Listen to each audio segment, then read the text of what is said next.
कुटिया में नाये बाबा ए बबिया वो कुटिया में घर समान हमर मुठिया में जादू बा हमारा भभूतिया में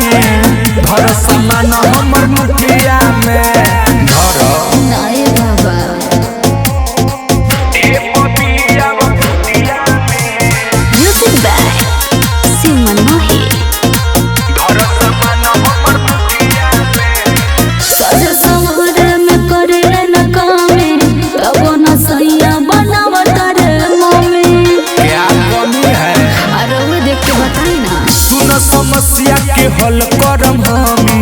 तबे तो जाके जोड़ी फेरू जमी ठीक से कबो न करल बतिया अच्छा। हरदम चढ़ल रहेला बेबतिया ई बात ठीक बा। से कबो न करल बतिया हाँ। हरदम चढ़ल रहेला बेबतिया अच्छा। लगे के दमना बखटिया में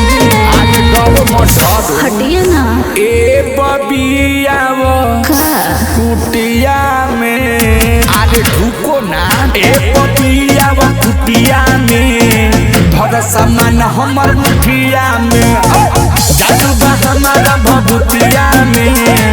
भर समान हमर मुठिया में नाये बाबा डर लगता सामान और बड़ लगता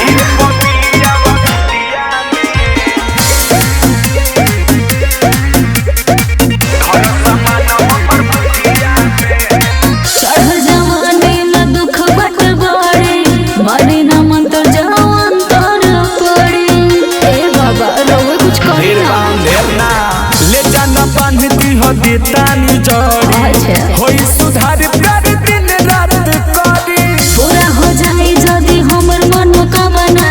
दिल से दे होवे बाबा शुभ कामना चिंता मत पूरा हो करो। जाए यदि हमर मनोकामना दिल से दे होवे बाबा शुभ कामना आ जाए जल्दी फुलतिया में सच में का